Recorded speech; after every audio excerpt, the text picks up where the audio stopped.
In the IELTS test, you hear some recordings and you have to answer questions on them. You have time to read the instructions and questions and check your work. All recordings are played only once. The test is in 4 parts.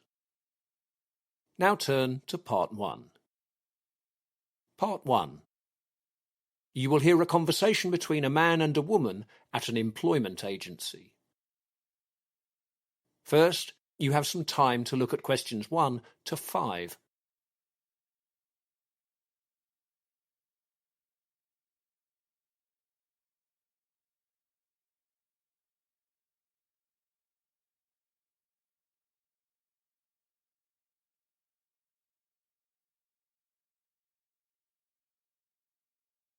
Now we begin.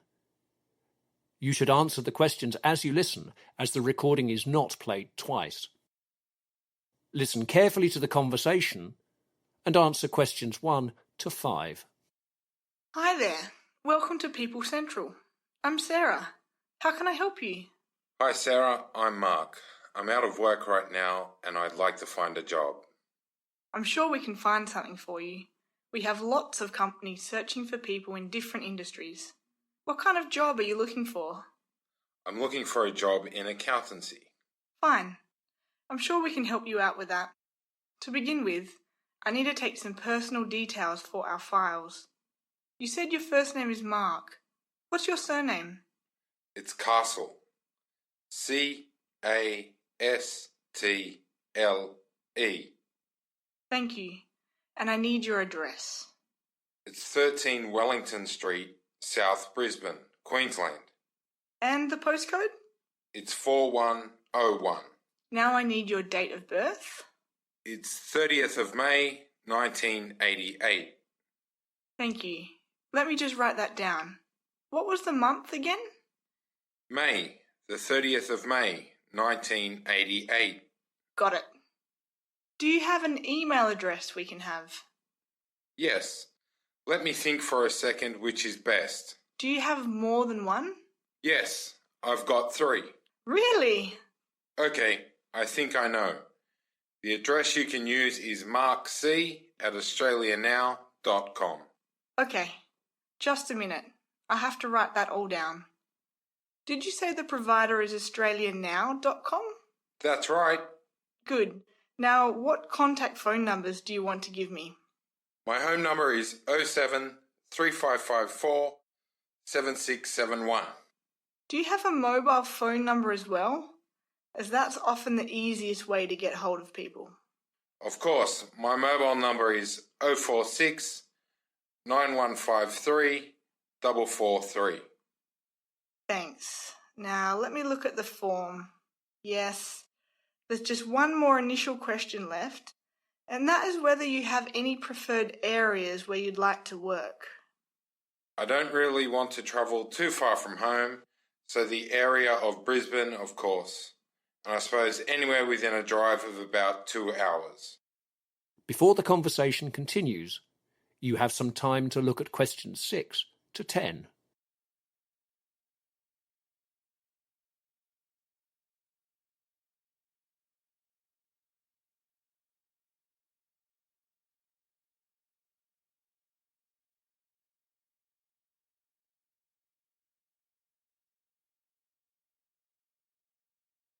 Now listen carefully and answer questions 6 to 10. Now, do you have your professional certificates? Yes, here you are. They're all in this file. I'll need to make some copies, but our copier is down. Do you mind if I keep them for a day? I have scans of all of them. I can send them to you in a moment from my phone. You can just check the originals now. That's a good idea. I'll do that in a second. Now, we've got a selection of different companies looking for an accountant right now. Let's have a look at this first one. It's a big printing company down that coast called Gold Coast Printing. It's about an hour away, and you can drive there quite easily. I know that company. I can also get a train there quite easily, which I prefer, as it takes away the stress of the drive. I hate driving too far and buses are always too slow for me. Well, that's handy then. So Gold Coast Printing needs someone full-time, starting as soon as possible. The working hours are 9 to 5, Monday to Friday. For details about what exactly you'd be doing and the benefits package, you'll need to talk with the company itself. We just get you together. It's certainly a possibility. I've another company here that needs a part-time accountant starting next month. They're an import-export company and they have a Brisbane city centre location. Parking might be a problem, but the bus or tram would get you there easily.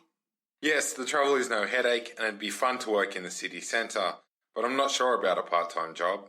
I'll probably need to earn more than that can provide. Yes, that might be a problem. Let's look at the next one then. It's a fishing company called Barracuda, down on the docks at the Brisbane River. They're a small family firm and they need a full-time accountant to help them with their expansion. That would be very interesting, but I usually prefer larger companies. When it's a small company, there can often be problems with personal relationships. Well, that's the 3 possibilities that we have right now, though I know we might be getting some more next week. Well, I was quite interested in Gold Coast Printing. I can get in contact with them and then see what comes in next week. Okay, I'll set up a meeting for you with them. By the way, do I need to pay you anything for placing me? The company who we place you with will pay us, but you aren't charged any commission at all. Oh good, that's great for me. That is the end of part 1. You will now have half a minute to check your answers.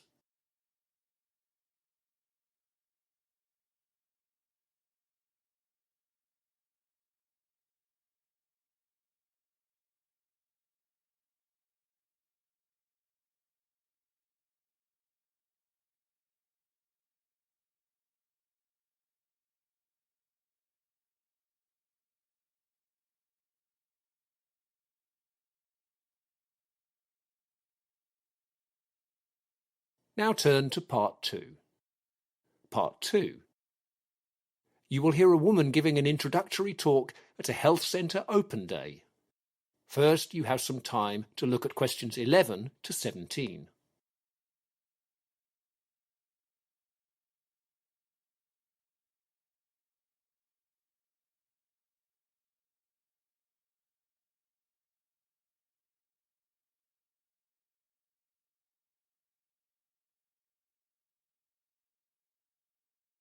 Now listen carefully to the introductory talk and answer questions 11 to 17. Welcome everyone today to the Sway Road Health Centre's open morning. My name is Lucy and I'm a nurse based at the health centre. I'd first like to tell you a little about the health centre. We have 6 doctors who work here full-time and we are part of the district's medical services to those who live within our practice area. Currently, we have just in excess of 7,000 patients registered here. The patients are served from our centre here in Sway Road, but we also have a secondary centre in Church Road to ease congestion here and to make it easier for patients who live in that part of town. To register with us, please come during opening hours, bringing a photo ID, a proof of residence address dated within 3 months of your application, and your medical card, if you have one. If you don't, we'll ask you to fill out a registration form. We will ask for your preference for your doctor, and we will try to comply, although this is not always possible. When applying, the reception staff will ask you for your medical history, and they will also ask a nurse to take a blood sample.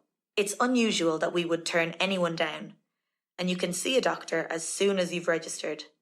Your updated medical card will be posted to you as soon as possible. If you want to make an appointment with us, this should be made by telephone and not by email. We have email, but due to the large amount we receive, some do not get read fast enough, and appointments are not made in time. Calls can be made to our centre during our opening hours, which are 8 a.m. to 1 p.m. and 2 p.m. to 7 p.m, Monday to Friday. Between 1 and 2 p.m, the centre is closed, except for emergency calls only. We are closed on Saturdays, Sundays, and on public holidays. If you do have an emergency, we would stress that a serious one would be better served by going to hospital or by calling an ambulance. Our practice supports the training of medical students, and you might be asked whether your visit to a nurse or doctor can be done with a student present. There is no obligation for you to accept this, and the student will not be present if you prefer to have your consultation in private. Our surgery offers a complete travel service, including a full range of vaccinations. The wide diversity of destinations and the increased popularity of adventure holidays increase the risk to your health, which in turn makes the service we provide increasingly complex. Ask for a travel risk form at reception or download it from our website and hand it in to our reception as soon as you've booked your holiday.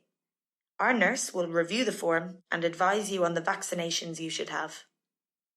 It's also a good idea to keep a vaccination card, so you have a record of what you have had over the years. Vaccinations must be paid for on the day of administration, unless you are covered by a health insurer. You now have some time to look at questions 18 to 20.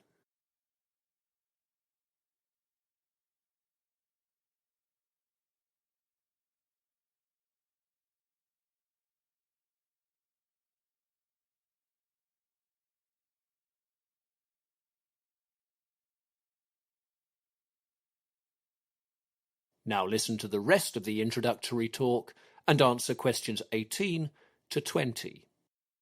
Finally, if you have any suggestions to improve our service, please use the suggestion box at reception. We will provide you with paper and pen if you don't have any. Also, from time to time, people feel that they have a problem with their care. If you have any complaints about the service you receive at our health centre, please bring this to the attention of the practice manager, who will be happy to discuss the issue. We have a complaints procedure that is available at reception, or it can be downloaded from our website. So, today, all our staff are here for this Saturday morning, so that you can look around the centre and ask any questions. This includes all our doctors, nurses, and support staff. All the areas are open, except for the practice offices, which have some sensitive material. You can wander around and ask anyone questions, though please remember that the doctors are not here for consultations, so please do not turn any conversations into a doctor's visit. That's enough from me. Please now look around and ask whatever questions you want. If you'd like to register today, then just go to reception and they'll get you organised. I'll be based here in the waiting room, so you can ask me any questions as well, of course. That is the end of part 2. You will now have half a minute to check your answers.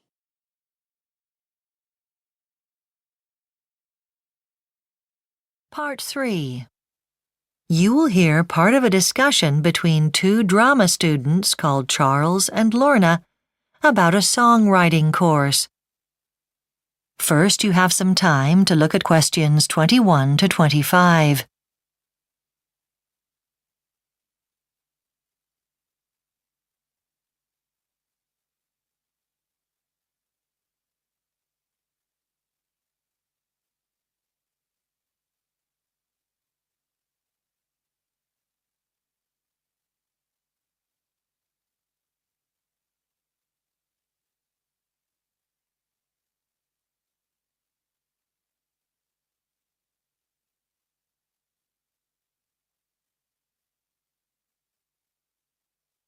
Now listen carefully and answer questions 21 to 25.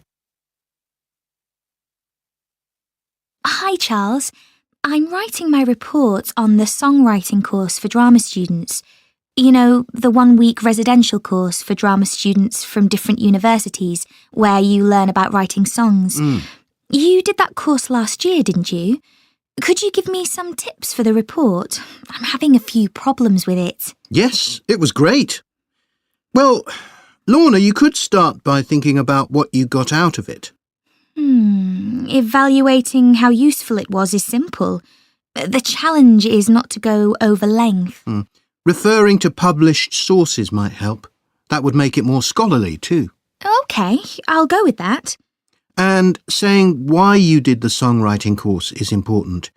Some people just do it as another string to their bow to help with auditions for work and things. I thought it was a good opportunity to try out new techniques for communicating feelings and emotions.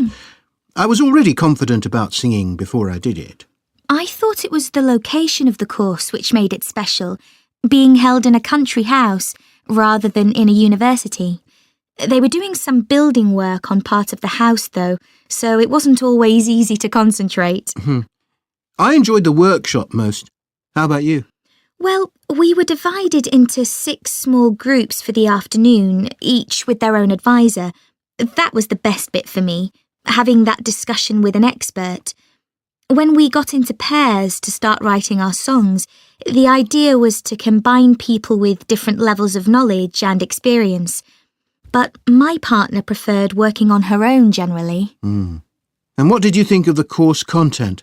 I hadn't realised before how important the structure of a song is to its success. Yes, we learned it's no use writing the most beautiful words and melodies if there's no shape. And we learned about the importance of a chorus in a song. I knew about that stuff from my singing classes. It's a bit obvious, isn't it? I suppose so. It was the input on lyrical styles and forms that I found tedious. You could always look them up on the web. Anyway, how did you get on with writing your song?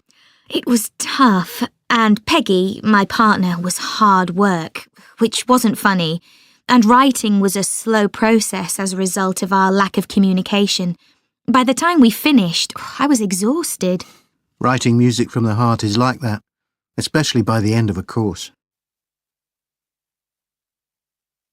Before you hear the rest of the discussion, you have some time to look at questions 26 to 30.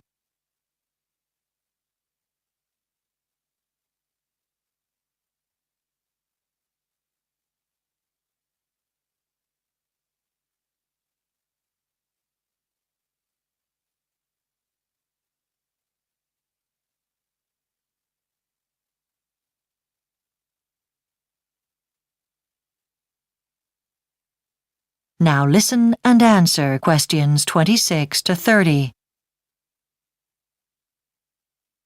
Well, that's got the report sorted, thanks. Have you decided which teachers' workshops you're going to do next term? I want to do Bob Lacey's. He's got a brilliant reputation for voice coaching. You know, getting us to use dialects and different pronunciation and stuff. He gets you to do things like read out a newspaper article in character. It's amazing. I'm thinking of going to Evelyn Chance's workshop. Oh, Evelyn. She's quite a character. Is she running the stage fights course again? Yes, fencing and pretend punches and throwing techniques. She really knows how to help actors use the whole of the space available. Lots of people like Ted Winter's workshop. He knows how to deliver. He's keen on actors conveying emotion through their bodies and faces alone. It's a great way to reveal complex relationships and situations to an audience without making a speech of any kind. I'm definitely going to sign up for that one. If you want to understand a director's ideas, Kevin Gray's workshop would be perfect for you. He likes telling people what to do, and he's always saying you can't have a company of actors reading a play any way they want because they'd end up fighting amongst themselves. They must listen to the director. What about Dorothy Thomas? She's good at activities for getting rid of stress and, emptying your mind of all thoughts about the past, and that can really help when acting. Well, I think I'll put my name down for... That is the end of Part 3. You now have 30 seconds to check your answers to Part 3.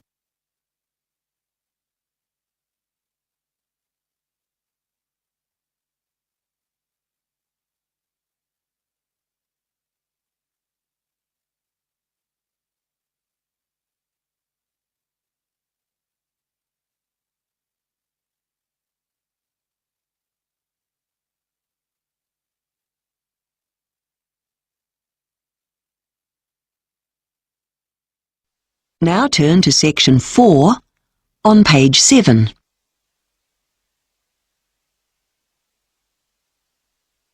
Section 4. You will hear a university professor giving a lecture on the influence of children on the adult diet. First, you have some time to look at questions 31 to 40 on pages 7 and 8.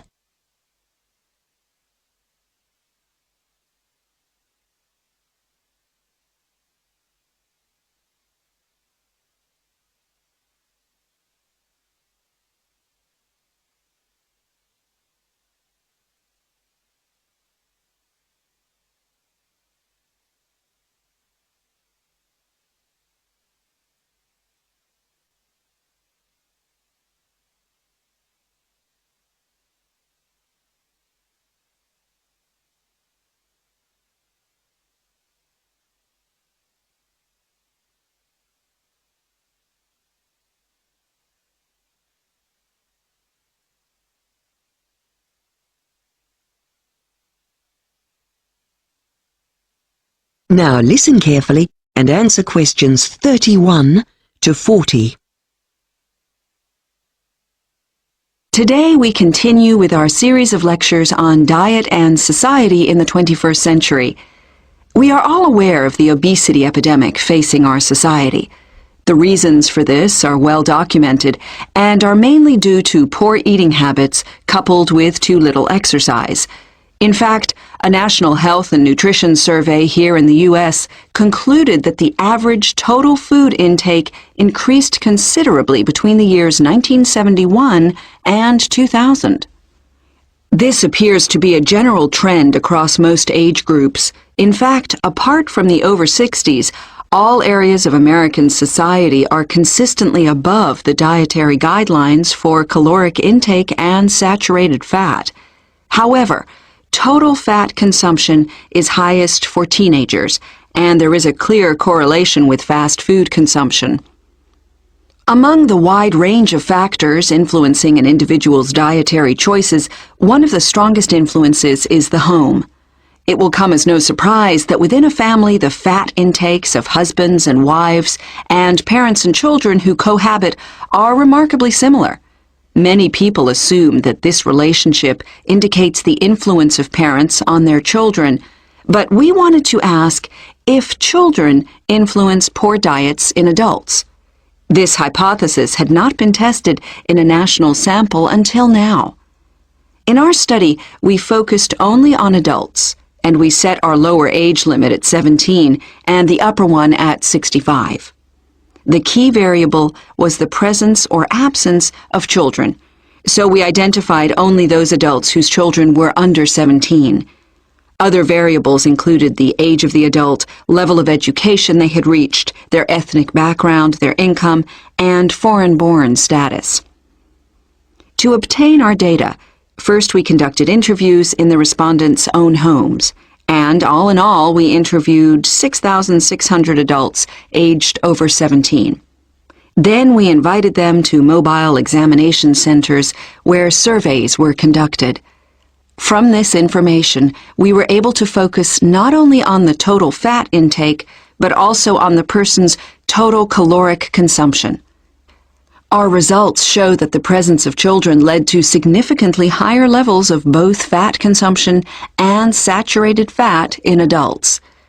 We found on average that adults with children in the home ate 4.9 grams per day of fat more than adults without children.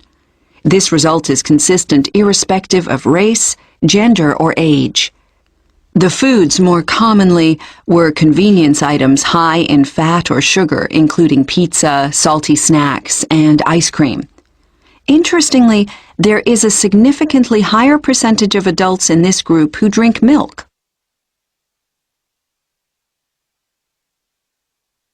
There are many explanations for this increased fat intake. Hectic schedules where parents try to balance work, family, and leisure put time at a premium. Another issue is children's preference for fatty foods or foods with a high sugar content. Fast foods and ready-to-eat foods are convenient choices. It is inconvenient to prepare different meals for both the children and the parents, so it is likely that adults consume the same as their children. Of course, there were limitations to our study. One of these is that we did not take into account the number of minors in each household. which could have an effect on the adult who feeds the children. In addition, this study does not take into account the relationship of the adult to the minor. We could also postulate that the older a child gets, the more independent he or she becomes, and so the influence a child has on an adult may lessen depending on the age of the child. In terms of recommendations as a result of this study, we would like to see more research conducted to overcome the limitations outlined earlier. We also feel there is a need for even further research into the influence that friends can have on our fat intake, given the clear link we've established between family members. That is the end of section 4. You now have half a minute to check your answers.